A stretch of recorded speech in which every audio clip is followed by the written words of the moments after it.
Hello, welcome back. Welcome back. I'm John, an old YouTuber and gamer, PC gamer. That was a short video last time, but I did not know I was so close to finish the PDF. But I defined some more last time. I was reading this mechanical calculator. Then they mentioned Pascal's calculator by a young man, Blaise Pascal. He was only 19 years old, from the 1600 something centuries. So I like to read a little. We can read about normal calculators, cash registers for money. Then I find something mechanical computer, history of computer hardware. I think I did remember to download. No, I forgot that. I have it here. Yes, I have it here, but I've not downloaded yet. So, but we'll not do that now. Let's just continue. That's the Pascal's calculator. This is a mechanical calculator. I think that was one of the world's first. Blaise Pascal 1642. So I will put this paper away, but I was spending like 10 days to play GTA 5 online. I was walking around the island 2 times, but that was not in online, that was in offline. You could not do that in online because you will get shot 1000 times.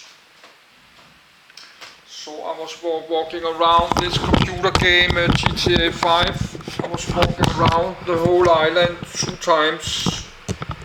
And I did record on video on Danish, but I did that before. That's number 3 time I do that.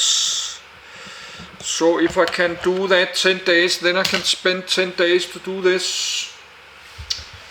Yes, but it's 8:10 p.m.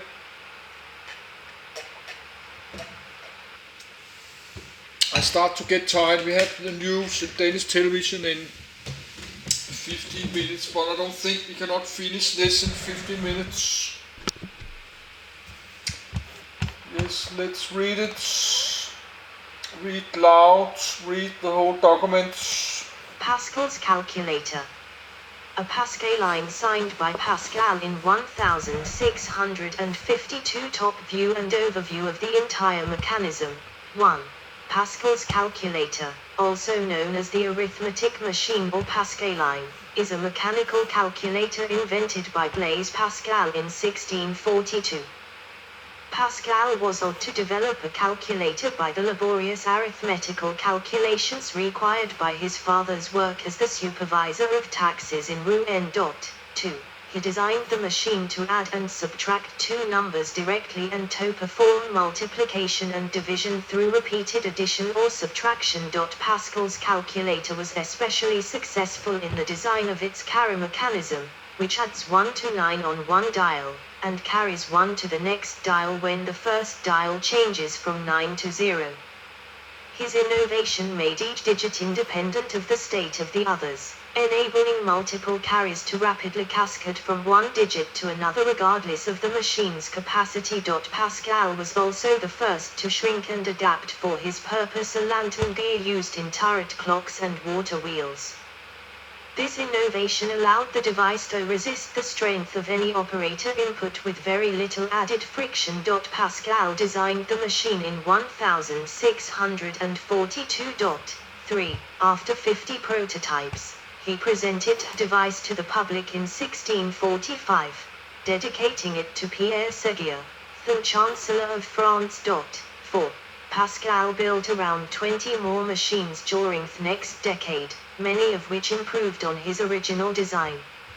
In 1649, King Louis XIV of France gave Pascal a royal privilege, similar to a patent, which provided the exclusive right to design and manufacture calculating machines in France. 9 Pascal calculators presently exist. Winking sad smiley 5. Most are on display in European museums. Many later calculators were either directly inspired by, or shaped by the same historical influences which led to Pascal's invention. Gottfried Leibniz invented his Leibniz wheels after 1671, after trying to add an automatic multiplication feature to the Pascaline. 6. In 1820, Thomas de Colmar designed his arithmometer, the first mechanical calculator strong enough and reliable enough to be used daily in an office environment. It is not clear whether he ever saw Leibniz's device, but he either reinvented it or utilized Leibniz's invention of the step drum. Contents. History in a mechanism. Carry mechanism. Operation 9s complement. Resetting the machine. Addition. Subtraction. Uses. Production. Limits to distribution and controversies. Intellectual property. Social context of intellectual collaboration with craftsmen. Achievements. Competing designs. See also. Notes. Sources. External links. History. 4 Pascalines and a clone from Lepin on display at the CNA Museum in Paris. Pascal began to work on his calculator in 1642. When he was 18 years old. He had been assisting his father, who worked as a tax commissioner, ANSUC, to produce a device which could reduce some of his workload. Pascal received a royal privilege in 1649 that granted him exclusive rights to make and sell calculating machines in France. This was a major influence on the next mechanical calculator design made by Tom Monaghan. By 1654 he had sold about 20 machines, but the cost and complexity of the Pascaline was a barrier to further sales, and production ceased in that year. By that time Pascal had moved on to the study of religion and philosophy, which gave us both the Lettres Provinciales and the Pensées. The tercentenary celebration of Pascal's invention of the mechanical calculator occurred during World War II, when France was occupied by Germany, and therefore the main celebration was held in London, England. Speeches given during the event highlighted Pascal's practical achievements when he was already known in the field of pure mathematics, and his creative imagination, along with how ahead of their time both the machine and its inventor were. 7. Detail of the carry mechanism and off-sorter input wheel. The calculator had spoked metal wheel dials, with the digit 0 through 9 displayed around the circumference of each wheel. To input a digit, the user placed a stylus in the corresponding space between the spokes and turned the dial until a metal stop at the bottom was reached, similar to the way the rotary dial of a telephone is used. This displayed the number in Thuindals at the top of the calculator. Then, one simplifier dial led the second number to beathed, causing the sum of both numbers to appear in the accumulator. Each dial is associated with a one-digit display window located directly above it, which displays the value of the accumulator for this position. The complement of this digit, in the base of the wheel, 6, 10, 12, 20, is displayed just above this digit. A horizontal bar hides either all the complement numbers when it is slid to the top, or all the direct numbers when it is slid toward the center of the machine. It thereby displays either the content of the accumulator or the complement of its value. Since the gears of the calculator rotated in only one direction, negative numbers could not be directly summed. To subtract one number from another, the method of 9's complement was used. The only two differences between an addition and a subtraction are the position of the display bar, direct versus complement, and the way the first number is entered, direct versus complement. For a 10-digit wheel, n, the fixed outside wheel is numbered from 0 to 9, n1. The numbers are inscribed in a decreasing manner clockwise, going from the bottom left to the bottom right of the stop lever. To add a 5, one must insert a stylus between the spokes that surround the number 5 and rotate the wheel clockwise all the way to the stopover. The number displayed on the corresponding display register will be increased by 5 and, if a carry transfer takes place, the display register to the left of it will be increased by 1.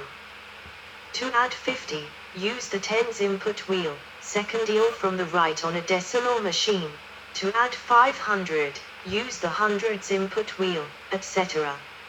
On all the wheels of all the known machines, except for the machine Tardif 8, 2 adjacent spokes are marked. These marks differ from machine to machine. On the wheel pictured on the right, they are drilled dots. On the surveying machine they are carved. Some are just scratches or marks made with a bit of varnish. 9. Some were even marked with little pieces of paper. 10. These marks are used to set the corresponding cylinder to its maximum number, ready to be re-zeroed. To do so, the operator inserts the stylus in between these two spokes and turns the wheel all the way to the stopping lever. This works because each wheel is directly linked to its corresponding display cylinder. It automatically turns by one edge during a carry operation. To mark the spokes during manufacturing, one can move the cylinder so that its highest number is displayed and then mark the spoke under the stopping lever and the one to the right of it. 4 of the known machines have inner wheels of complements, which were used to enter the first operand in a subtraction. They are mounted at the center of each spoked metal wheel and turn with it. The wheel displayed in the picture above has an inner wheel of complements, but the numbers written on it are barely visible. On a decimal machine, the digits 0 through 9 are carved clockwise, with each digit positioned between two spokes so that the operator can directly inscribe its value in the window of complements by positioning his stylus in between them and turning the wheel clockwise all the way to the stop lever. 11. The marks on two adjacent spokes flank the digit 0 inscribed on this wheel. On 4 of the known machines, above each wheel, a small quotient wheel is mounted on the display bar. These quotient wheels, which are set by the operator, have numbers from 1 to 10 inscribed clockwise on their peripheries, even above a non-decimal wheel. Quotient wheels seem to have been used during a division to memorize the number of times the divisor was subtracted at each given index. 12. In a mechanism, a lantern gear used in turret clocks powered by weights that can weigh hundreds of kilos. Pascal went through 50 prototypes before settling on his final design. We know that he started with some sort of calculating clock mechanism which apparently works by springs and which has a very simple design, was used many times and remained in operating order. Nevertheless, while always improving on it, he found reason to try to make the whole system more reliable and robust. 13. Eventually he adopted a component of very large clocks, shrinking and adapting for his purpose the robust gears that can be found in a turret clock mechanism called a lantern gear, itself derived from a water wheel mechanism. This could easily handle the strength of an operator input. 14. Pascal adapted a pawl and ratchet mechanism to his own turret wheel design. The pawl prevents the wheel from turning counterclockwise during an operator input, but it is also used to precisely position the display wheel and the carry mechanism for the next digit when it is pushed up and lands into its next position. Because of this mechanism, each number displayed is perfectly centered in the display window and each digit is precisely positioned for the next operation. This mechanism would be moved 6 times if the operator dialed a 6 on its associated input wheel. Pascal's adaptation. The blue gear, input, meshes with the yellow gears, processing, which themselves drive a red gear, output. The intersection of two perpendicular cylinders is one point and therefore in theory, the blue gear and yellow gear mesh in one single point. Pascal designed a gear that could easily take the strength of the strongest operator and yet added almost zero friction to the entire mechanism carry mechanism. The sorter is the centerpiece of the Pascaline's carry mechanism. In his Avis Necessaire, Pascal noted that a machine with 10,000 wheels would work as well as a machine with 2 wheels because each wheel lies independent of the other. When it is time to propagate a carry, the sorter under the sole influence of gravity, 15, is thrown toward the next wheel without any contact between the wheels. During its free fall, the sorter behaves like an acrobat jumping from one trapeze to the next without their trapezes touching each other. Sorter comes from the French verb sorter, which means to jump. All the wheels, including gears and sorter, have therefore the same size and weight independently of the capacity of the machine. Pascal used gravity to arm the sorters. One must turn the wheel 5 steps from 4 to 9 in order to fully arm a sorter, but the carry transfer will move the next wheel only 1 step. Thus much extra energy is accumulated during the arming of a sorter. All the sorters are armed by either an operator input or a carry forward. TOR 0 a 10,000 wheel machine, if one existed, the operator would have toes every wheel to its maximum and then add a 1 to the unit wheel. The carry would turn every input wheel one by one in a very rapid domino effect fashion, and all the display registers would be reset. The 3 phases of a carry transfer operation. The carry transmission has 3 phases. 1. The first phase happens when the display register goes from 4 to 9. The 2 carry pins, one after the other, lift the sorter pushing on its protruding part marked 3, 4, 5. At the same time the kicking pole, 1, is pulled up, using a pin on the receiving wheel as guidance, but without effect on this wheel because of top pull /ratchet, see. During the first phase, the active wheel touches the one that will receive the carry through the sorter, but it never moves it or modifies it, and therefore the status of the receiving wheel has no impact whatsoever on the active wheel. 2. The second phase starts when the display register goes from 9 to 0.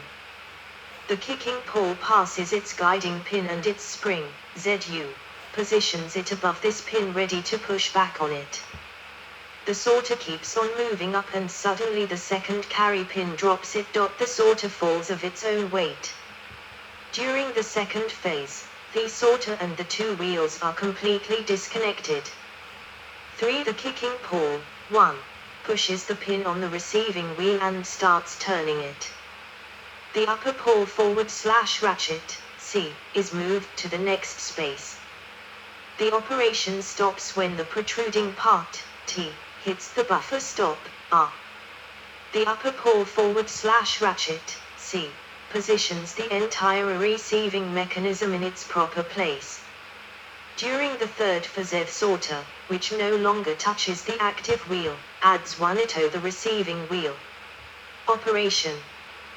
The Pascal line is a direct adding machine. It has no crank, so the value of a number is added to the accumulator as it is being dialed in.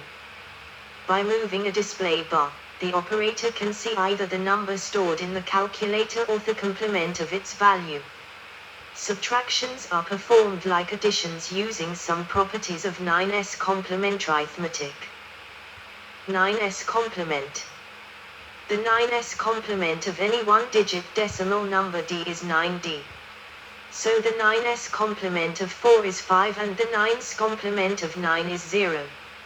Similarly, the 11s complement of 3 is 8.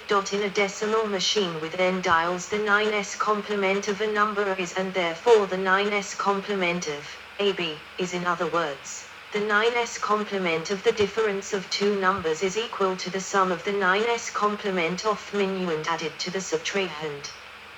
The same principle is valid and can be used with numbers composed of digits of various bases, base 6, 12, 20, like in the surveying or the accounting machines. This can also be extended to this principle applied to the Pascal line. First, the complement of the minuend is entered.